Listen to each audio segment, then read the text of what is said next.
चलिए, बजट में अब बहुत कम दिन बचे हैं और आज मेरे साथ एक बहुत ही खास मेहमान है। इनफैक्ट मैं खुद आया हूँ यहाँ पर मोतीलाल ओसवाल के हेड ऑफिस में और मेरे साथ रामदेव सर हैं। Ramdev sir, thank you so much. और बजट से पहले मार्केट ऑल टाइम हाई पर, पिछले 3-4 साल में इतनी मैसिव बुल मार्केट, बजट को लेकर अब क्या एक्सपेक्टेशन है आपकी? अनुज, एक बहुत बड़ा इवेंट तो खत्म हुआ जो नया सरकार आ गया, सो that is much bigger than budget itself. लेकिन बजट में अब अच्छा, मुझे लगा आप किसी और इवेंट की बात कर रहे थे। हाँ नहीं। तो अब क्या है, देखिए बजट तो बहुत इंपॉर्टेंट चीज़ है इसके लिए कि ये नए सरकार का जो 5 साल का मैंडेट है वो किस ढंग से आगे बढ़ाना चाहते हैं। कोई ऐसा इंटरिम थिंकिंग है कि भाई थोड़ा सा मैंडेट अलग ढंग से आया तो अभी कुछ ना करो, अगले साल करो, इस टाइप का माइंडसेट है कि जैसे हम तो सुनाई पड़ता है कि भाई फर्स्ट 100 डेज में बहुत बड़ा काम करने वाले हैं। मोदी जी के जो गोल सेटिंग रहती है, लंबा सुविचार रहता है, लंबी सोच रहती है, उसके हिसाब से कुछ फंडामेंटल बदलाव लेके आएंगे क्या, यू नो, कि टैक्सेशन में या पर्टिकुलरली पर्सनल टैक्सेशन में। बाकी तो डजंट मैटर, कॉर्पोरेट टैक्स 15-25 है, उसमें कुछ ज़्यादा करने कुछ है नहीं। Corporate tax is taken care of, it is lowest amongst the lowest in the world, people are very comfortable. Personal taxation में थोड़ा सा हिच है, पर्टिकुलरली ये पर्सनल टैक्सेशन में आपका लो एंड में जो फ्री लिमिट्स है 5 से 7 लाख के बीच में जो है, उसमें कोई फेरबदल होना चाहिए। होगा क्या, क्योंकि टैक्स बॉयंसी बहुत अच्छा है तो, लेकिन कंजम्पशन बॉयंसी बहुत बुरा है। जितना अच्छा टैक्स बॉयंसी है उतना अच्छा कंजम्पशन बॉयंसी नहीं है।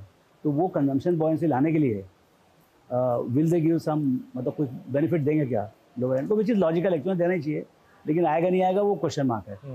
सरकार की क्या समझ है, इकोनॉमी से क्या समझ है, वो देखेंगे। So that is one expectation कि भाई lower end of the population में थोड़ा रिलीफ आना चाहिए और उससे थोड़ा सा जो कंजम्पशन को बूस्ट मिलेगा, एटलीस्ट किक स्टार्ट मिलेगा। सो वो एक एक्सपेक्टेशन है। दूसरा जो है थोड़ा मच हाइप्ड अबाउट वो कैपिटल गेन्स, कैपिटल मार्केट पर से, कैपिटल मार्केट पे टैक्सेशन का मतलब थोड़ा biggest revolution today is the capital market. हाँ, इफ यू सी, अभी आप देखें जो हो रहा है पोस्ट कोविड 4 साल में जो हुआ है, आज हम $5 ट्रिलियन के मार्केट कैप में पहुंच गए हैं। पर्सनल टैक्सेशन बहुत ऊंचा चल रहा है, उसमें डेफिनेटली कैपिटल गेन्स और जो short term capital gains tax, उनका इम्पैक्ट जरूर है। I don't know have the number, कुछ नंबर है नहीं हमारे पास। एसटीडी का नंबर आता है, बट जो कैपिटल गेन्स का जो बेनिफिट होता है वो मालूम नहीं पड़ता। एसटीडी तो जबरदस्त भागा है। आप देखिए capital gains, sorry, personal taxation growth in first quarter, और फर्स्ट क्वार्टर में 21% है। So clearly there is an impact of, और एसटीटी 116% बढ़ा है। हाँ वही, तो clearly it is, so they have to use this opportunity in a very meaningful way, and they are very smart guys, I am sure. उनके पास भी बहुत सारा डेटा कट भी होगा, हमारे पास उतना डेटा कट भी नहीं है। तो मेरे को लगता है कि बहुत कुछ अच्छा चल रहा है, एक्सेप्ट फॉर थोड़ा एक्सेसिव स्पेकुलेशन इन F&O। बाकी सब कुछ सही दिख रहा है। मैं इन दोनों पे बात करना चाहता हूँ। आपने इससे बात की, आप खुद एक ब्रोकर चलाते हैं। आपके हिसाब से क्या वाकई में एक्सेसेस हो रहे हैं F&O में? पहले तो इस पर बात हो जाएगी। देखिए, एक तो पहली बात ये समझिए कि T+1 सेटलमेंट है। मतलब जो सिस्टम से NSE और सेबी और सब मिलकर चला रहे हैं, it is amazing. Okay, T+1 settlement करना of the volume and velocity we have is unbelievable. Okay, so that you must say that. Second, client को कोई कंप्लेंट नहीं है। क्लाइंट को कोई कंप्लेंट नहीं। सब कहीं से आता है कि भाई 90% लोग लॉस कर रहे हैं, 75-95। मेरे को तो ऐसा कोई दिखते नहीं कोई लोग, सब लोग बोलते हैं कि नहीं हम अच्छा कर रहे हैं। अच्छा है, एक दो मिलते हैं, मतलब F&O ट्रेडर्स में। हाँ, F&O, लेकिन कंप्लेंट नहीं कर रहे हैं कोई।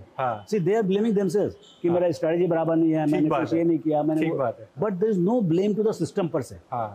दे are not saying system is unfair और मतलब आपको फ्रैक्शन कॉस्ट ही नहीं है सिस्टम में। बहुत कम थिन मतलब ब्रोकरेज या कॉस्ट में आपका काम हो रहा है। तो client is not blaming anybody, okay, but आप बड़े अथॉरिटी हो, आप सरकार हो, आप रेगुलेटर हो, you have to guide the market where it has to go, you know, कि किस लेवल का F&O सही है। वो आप अथॉरिटीज़ हो, आप डिसाइड करो। मतलब यानी कि भाई हाउ डू आई, मतलब जैसे आप जो भी सोच समझ के कमेटी लेके आएगी जिससे कंट्रोल हो जाए, सो दैट, क्योंकि ये जो रिवोल्यूशन चल रहा है वो डिस्टर्ब नहीं होना चाहिए। जैसे मैं बता रहा था आपको कि जब T20 के सब आए यहाँ, 5-6 लाख लोग आए मैरीलैंड में, तो कुछ भी तकलीफ नहीं हुआ, क्योंकि बहुत अच्छा रेगुलेटेड था। और वही 5 दिन पहले बाबा जी का वहाँ हाथरस में स्टैम्पेड हो गया। Unfortunate, but because it was not managed well. और यहाँ 10,000 पुलिस पर्सनल थे। 10,000 थे, उसी कारण से देखिए क्या कुछ भी हादसा नहीं हुआ। तो ऐसी बात है। अभी जो है ना, ये जो T20 रोज हो रहा है यहाँ पर, यहाँ पर रोज T20 जैसा क्राउड है, the whole nation is busy.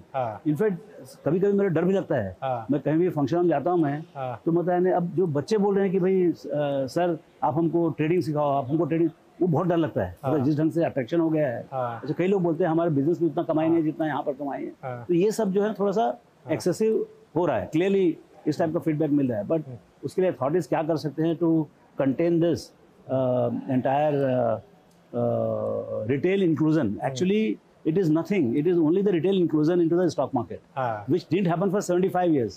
It is happening for last 4 years. Now, मेरे लगता है इस स्पीड से करीब 7, 8, 10 साल तक ही चलेगा, जब तक 500 मिलियन कस्टमर बेस नहीं हो जाएगा। अभी हमारे पास जो 40 था 2020 में, वो 162 तक पहुंचा है। 3 से 4 मिलियन पर महीने आ रहे हैं। मेरे को लगता है यदि बाजार ठीक ठाक चला, 15-17% आता गया रिटर्न, तो आपका 500 मिलियन जैसा कस्टमर बेस जाएगा। तो लेकिन मतलब ऐसा सच कोई रिस्क नहीं है सिस्टम को, जो F&O वॉल्यूम से खाली उसकी वजह से आपके साथ? ऐसा मुझे तो नहीं दिखता है। मतलब as a one of the prominent broking house, मेरे को ऐसा कोई तरीके से कस्टमर के हिसाब से या डिफॉल्ट के हिसाब से ऐसा भी नहीं है कि मतलब बहुत सारे कस्टमर लॉस किए जा रहे हैं और हम उनको छुपाते जा रहे हैं, या ऐसा कुछ नहीं है। ऐसा कुछ भी नहीं है। ऐसा कुछ भी नहीं। Every customer is happy, you can audit all of them and but SEBI का भी तो फिर 90% का कहीं से तो आ ही रहा होगा। वो यार देखो, वो जो नहीं मालूम मेरे को, मैं उसके बारे में कुछ नहीं बोल सकता, लेकिन but there is lot of happiness. See, masses have understood the product. जैसे सेलफोन है, सेलफोन जो है ना, कई बार जो ओल्ड एज वाले होते हैं कहीं नहीं चला सकते, ओके, तो ये जो ऑप्शन है फ्यूचर बहुत सॉफ्टवेयर प्रोडक्ट है फॉर इंडिविजुअल्स। लोगों ने उसको एक्सेप्ट कर लिया है, ये समझिए आप, बहुत अच्छे से एक्सेप्टेंस हो गया है। एंड पीपल फ्रॉम मतलब 2nd tier 3rd tier city में they right sophisticated, very sophisticated strategies. बिल्कुल, वो तो है। दूसरा पॉइंट जो बात हो रही थी कैपिटल गेन्स टैक्स को लेकर, एक बात ये चल रही है कि क्या लॉन्ग टर्म की डेफिनेशन चेंज होनी चाहिए अक्रॉस एसेट क्लासेस? बाकी सब एसेट्स में 3 years है, तो इक्विटी में क्यों 1 year हो? तो बाकी सबको 1 साल का 10 में क्या कर भाई देखो, इक्विटी एक अलग एसेट क्लास है। ऐसा क्यों वैसे? इक्विटी से ही आपका इकोनॉमी चलता है। हालांकि रियल एस्टेट से भी चलता है, लेकिन इक्विटी जो है ना, it is mother's milk. See, equity market का मतलब क्या है? आपका 2 काम है। आपको कैपिटल इंटरप्राइजेस को प्रोवाइड करने हैं by way of fresh issuance. Second, आपको जो सेकेंडरी बायर्स हैं, जो आपके बायर्स हैं, जो कैपिटल प्रोवाइड करें, उनको लिक्विडिटी प्रोवाइड करने का। बट जो कैपिटल फॉर्मेशन का जो सब्जेक्ट है, जिसके कारण से आपके नई कंपनियों को पैसे मिलते हैं, वहीं से आपका जॉब क्रिएट होने वाला है। वहीं से आपका इंडस्ट्रियल प्रोडक्शन बढ़ेगा, उससे आपका मैन्युफैक्चरिंग ग्रोथ होगा। उनको कैपिटल कहाँ से मिलेगा? तो ये जो है, ये तो most laudable objective of economy है। कौन सा? Equity market, equity to go to the primary market. Now दूसरे एसेट क्लासेस जो है, उनके भी मेरिट्स है। आई डोंट वांट टू से कि भाई आप इक्विटी में 1 साल रखो और रियल एस्टेट में 3 साल रखो और गोल्ड में 5 साल, मैं नहीं बोल रहा हूँ मैं। लेकिन इक्विटी में जो कर रहा है, आप ग्लोबल जो प्रैक्टिसेस हैं, आप देखिए आपके इमर्जिंग मार्केट जो कंट्रीज हैं, चाहे सिंगापुर हो, चाहे चाइना हो, चाहे कोरिया हो, वहाँ पर क्या comparable equity against laws are there, क्योंकि इसमें आपका बहुत बड़ा पार्टिसिपेंट फॉरेनर्स भी हैं। तो आप ऐसा कुछ नहीं कर सकते जो कि फॉरेनर्स को भी कंप्लीटली डिसफ्रेंचाइज कर दे। सो इक्विटी डिस्कशन इज मतलब ग्लोबल है बहुत ज़्यादा। तो आप ये हिसाब से करें, मैं शायद नॉलेजेड ना हो पूरे इसके बारे में, लेकिन आप अमेरिका से कंपेयर ना करें। हम डेवलपिंग स्टेज में हैं, हमको इक्विटी चाहिए। हमारा फिनेंशियल सेविंग्स जो है हाउस होल्ड का, that must flow into the equities. तो वो ध्यान में रखते करिए। कोई सोशलिस्ट आके बोल दिया कि ये बराबर होनी चाहिए इससे, तो मार डालो उसको, वो गलत है। आप बहुत सोच समझ के करना, बिकॉज ये इक्विटी मार्केट का जो कैपिटल गेन्स हो रहा है जो है, हालांकि सो लॉन्ग एज मतलब अर्निंग्स आ रहा है आपको, तो कैपिटल गेन्स आप 12 से 15 करो, 15 से 20 करो, 1 साल का 2 साल, मेरे ख्याल से कुछ अंतर नहीं पड़ता है, क्योंकि वो कमाने के बाद आपको टैक्स लगता है। अच्छा, tax authority should also not become ग्रेडी कि मेरे को और पैसे आए करके। वो सोने की अंडे देने वाली मुर्गी जो है ना, उसको मुर्गी को मत मार डालो आप। मेरा कहने का, रोज 1 घंटा निकालो। हाँ, रोज 1 घंटा, 1 नहीं 1.5 अंडे आ रहे हैं उनको, 2 अंडे आ रहे हैं। तो they should not disturb that सोने के। तो मेरे को लगता है सी एक तो क्या है, the authority should not become more greedy about collecting more taxes. That is one. Second, they should be very, very cognizant of the special category. So, जो दूसरे छोटे कैटेगरी हैं, let them align here rather than they aligning with the others. चलिए एक काम करते हैं, अब यहाँ पर एक हल्का सा छोटा सा हम ब्रेक लेते हैं और मोतीलाल ओसवाल के ही टावर में एक और जगह चलते हैं और वहाँ पर रामदेव सर के साथ इस कॉन्वर्सेशन को कंटिन्यू करेंगे। चलिए।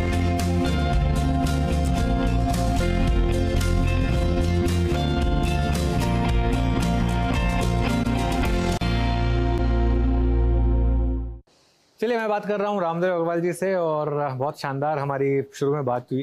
अब क्योंकि हम टॉपिक है big bold ideas, Ramdev sir जब मैं इस इंटरव्यू से पहले आपके साथ आपके केबिन में बैठ के थोड़ा टाइम स्पेंड कर रहा था, उसमें आपने एक बहुत इंटरेस्टिंग आइडिया दिया मुझे कि जो सरकार को करना चाहिए, क्योंकि इतना पैसा मार्केट को चेज़ कर रहा है, इसको कहीं ना कहीं तो लगाना होगा ना, तो आखिरकार बेचेगा कौन? पेपर की सप्लाई वो बहुत इंपॉर्टेंट है। आपका एक आइडिया ये है कि जो 75% मिनिमम पब्लिक होल्डिंग है उसको कम करके 51% पे लाया जाए, ऐसा क्यों समझते हैं आप?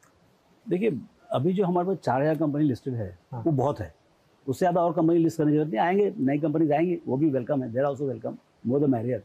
लेकिन अभी इमीडिएटली देखिए आपका फ्लो हो गया मेरे ख्याल से anywhere between 6 to 12 lakh crore per annum fresh flow आ रहा है रिटेल से। तो आपका SIP 20-25 हज़ार करोड़ हो गया, आपका म्यूचुअल फंड का लास्ट मंथ 40 हज़ार करोड़ है, मतलब 30-35 हज़ार भी समझो तो आपका EPFO, आपका इंश्योरेंस, आपका डायरेक्ट HNI सब मिलाकर तो कम से 50 हज़ार करोड़ तो होते ही है, इफ नॉट 60-70,000। तो आपको 6 से 12 लाख करोड़ और बढ़ते आ रहा है तूफान। ये हर महीने बढ़ रहा है, हर महीने बढ़ रहा है। तो इसी कारण से 2.5% per month on month increase है। हमने निकाला है 2 से 2.5% month on month compounded. Okay, तो ये क्या रास्ता कितना बड़ा है हमको नहीं मालूम, क्योंकि अभी तो सिर्फ 160 मिलियन है। मेरे हिसाब से 300 मिलियन तो अगले 3-4 साल में होना ही है। 300 मिलियन डीमेट अकाउंट्स। हाँ, एक्टिव तो और वो एक्टिव मतलब रजिस्टर्ड, और उसमें एक्टिव पैसे जितना भी होगा, लेकिन उससे क्यूमुलेटिव फ्लो जो है ना वो बहुत अलग ढंग से आएगा। अच्छा, सेबी और भी बहुत ट्राई कर रहे हैं कि भाई स्मॉल टिकट जो शैशे जो बन रहा है म्यूचुअल फंड का 200-250-300 वाला भी अंदर लेके आओ, कंपलसरी करो, तो उससे जो बॉटम ऑफ द पिरामिड से जो पैसा आएगा उसकी गिनती तो बहुत रहेगी, अमाउंट छोटे रहेंगे लेकिन बहुत ज्यादा शेयर नंबर इतना होगा कि उससे वो मतलब एक रिवोल्यूशन चल रहा है। ओके, वो एक बहुत जबरदस्त काम किया सरकार ने। ओके, अब वो आया, उसको हार्नेस कैसे करें? यदि आपके पास है उसको बराबर इरिगेशन में डालोगे आप तो वो फ्लड हो जाएगा और पूरा वो डिस्ट्रक्टिव हो जाएगा। यदि उसको आप इस एनर्जी को यदि आप हार्नेस नहीं करोगे तो वो डिस्ट्रक्टिव हो जाएगा। मतलब आपको सट्टा होगा उल्टा सीधा, जैसे हर्षद मेहता टाइम हुआ था 92, उस समय जो है ना ऐसे आपका इंडेक्स 24,000 वाला 50,000 हो जाएगा, एक साल में 50,000, मतलब आप समझ लो क्रैश निश्चित है। और जब ऐसा क्रैश होगा कि 5-10 साल तक और स्कैम सब कुछ होगा, तो हाउ डू अभी क्या बहुत अच्छा कंट्रोल है, डिजिटली कंट्रोल है, and every single trade is passing through, it is T+1, full settlement is happening, margining हो रहा है, मार्क टू मार्केट, सब कुछ हो रहा है। ठीक है ना, तो ऐसा तो मार्केट सेफ है बहुत ज़्यादा। लेकिन यदि बहुत ज़्यादा पानी लेके आओगे तो कहीं ना कहीं तो प्रॉब्लम होगा। उससे क्या है कि आप जो है यू मस्ट, एक तो सबसे पहले सरकार को चालू करनी चाहिए, they should set the example. इतना जबरदस्त वैल्यूएशन हो गया है 70-75-80 लाख करोड़ का है, आपको 5 लाख करोड़ तो माल सबसे पहले सरकार को बेचना चाहिए। आप खरीद लो 50,000 करोड़ गई किसमें बजट में, लेकिन बेचो 5 लाख करोड़ का माल, ताकि आपका फिस्कल डेफिसिट 5.1 से सीधा 4.5 आ जाए, विदाउट कटिंग एनी एक्सपेंडिचर। तो you know there are ways, बाजार यदि इनेबलिंग है, अच्छा आप कंपनीज भी अच्छी कर रही है, अच्छा उनको फॉलो ऑन ऑफरिंग भी, तो मतलब सब मिला के आपको हाई क्वालिटी पेपर सप्लाई करना बहुत जरूरी है। अच्छा, इसमें क्या है कि जो आपको 65-75% जो मिनिमम है, why can't you make it 65?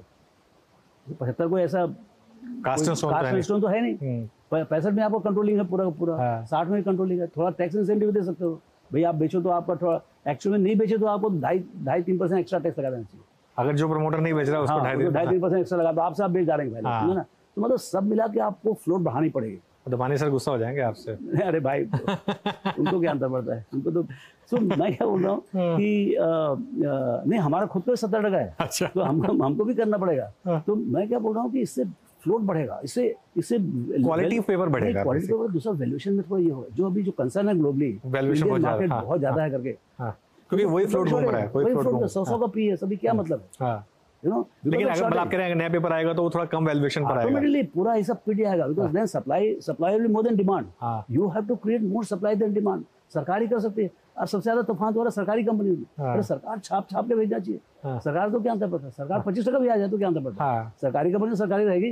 ये ठीक तो बात क्या है कि supply of paper is very important. हाँ। पहले डिमांड प्रॉब्लम था कि भाई 2020 तक क्या था कि there were not enough demand. Now there is a not enough supply and that too high quality supply. आप यदि कचरा पेपर दोगे तो बेचारों की हालत खराब हो जाएगी। हाँ। It will bad treatment to the retail investor.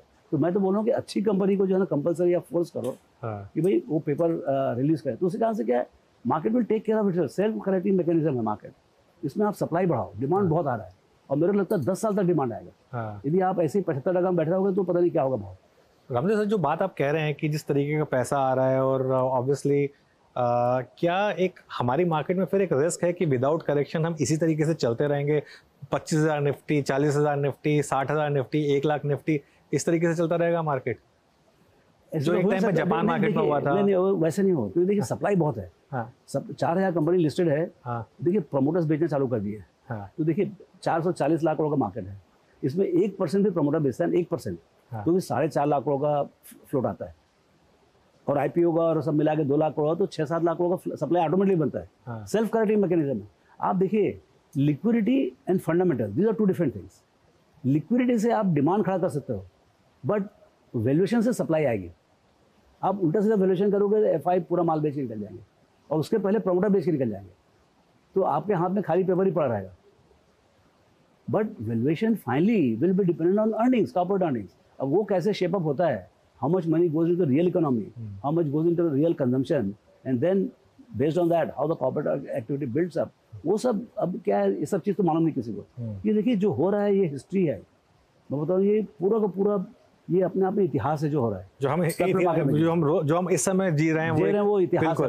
बिल्कुल बिल्कुल। हाँ। And it is a golden moment of the history, and next 10 years can completely change the economics of the country, current account deficit, your capability to fund large projects. क्या ये equity market लोगों को poverty से बाहर लाने में भी help कर सकती है? भाई देखिए आपका यदि इंडस्ट्रियल आपका जीडीपी ज्यादा जोर से बढ़ेगा, इन्फ्लेशन कम रहेगा, automatically you go to the bottom of the pyramid. उनके बिना काम क्या होना है?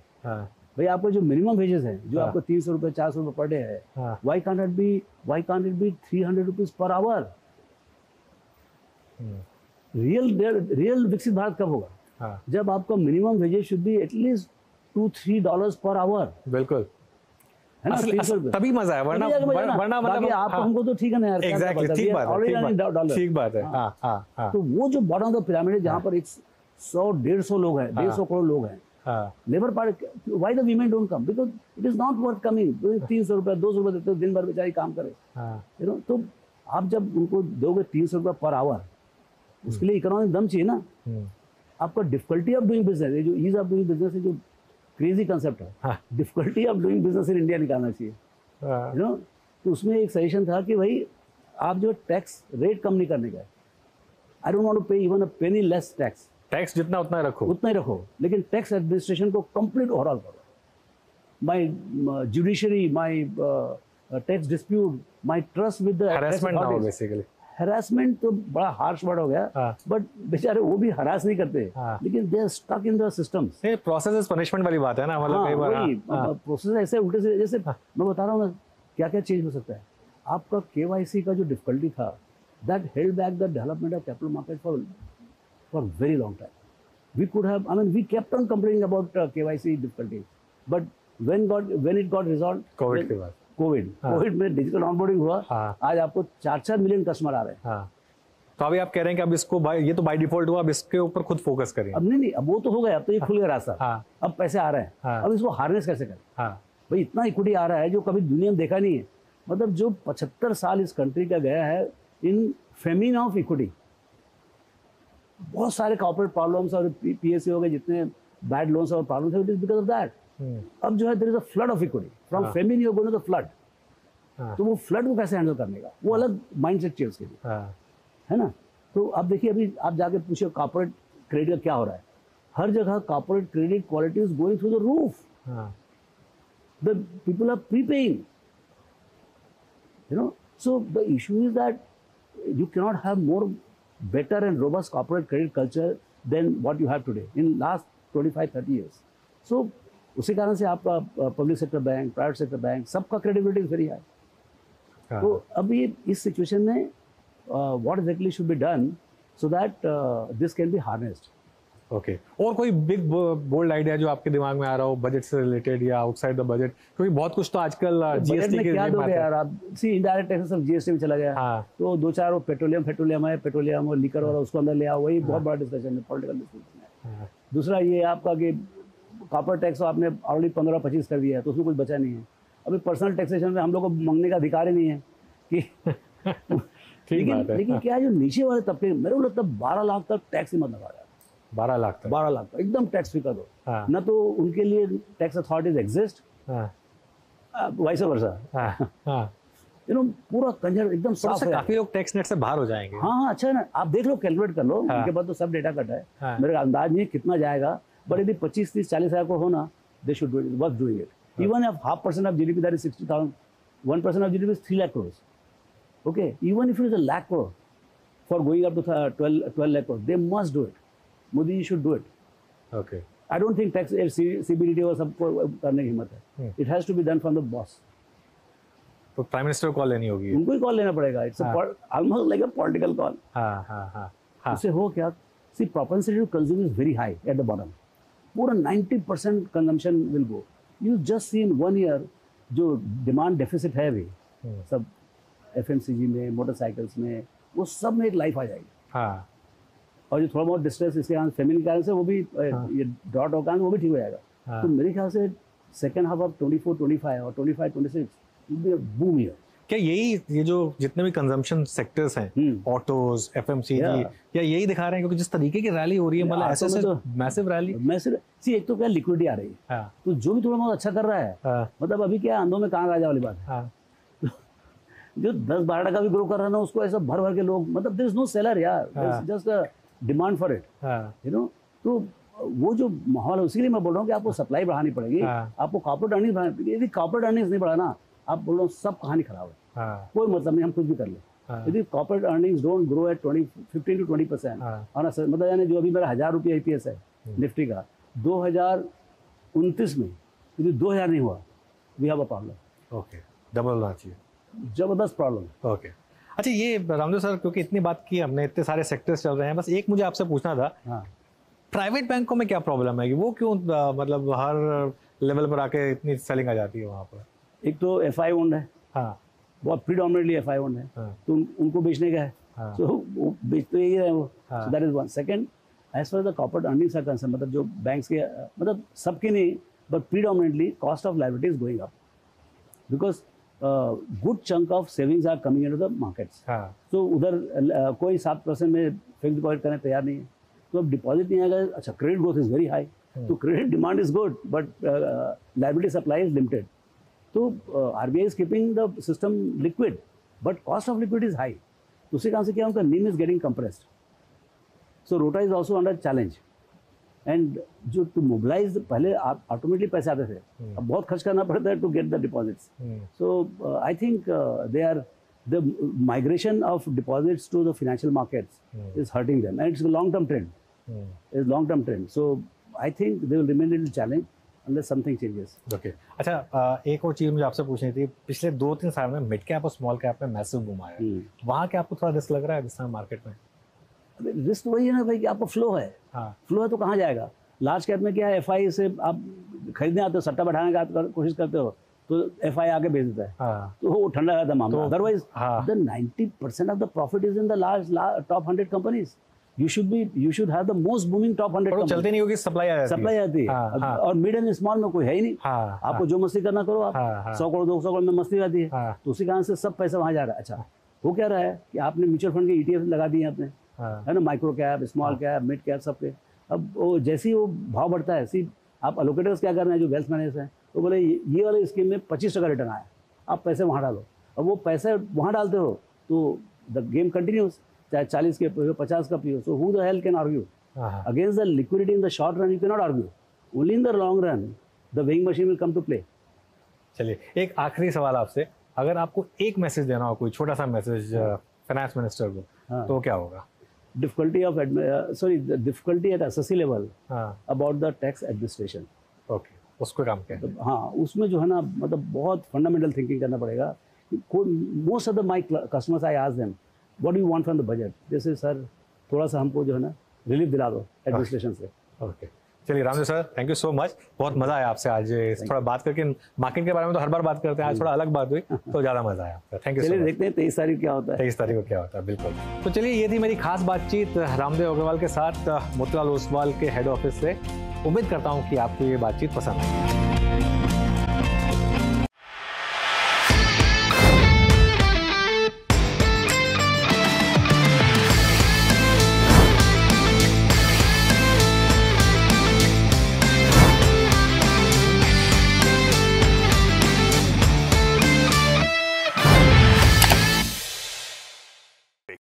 बता दें कि मनी कंट्रोल पर दिए गए विचार एक्सपर्ट्स के अपने निजी विचार होते हैं। वेबसाइट या मैनेजमेंट इसके लिए उत्तरदायी नहीं है। यूजर्स को मनी कंट्रोल की सलाह है कि कोई भी निवेश निर्णय लेने से पहले सर्टिफाइड एक्सपर्ट की सलाह लें।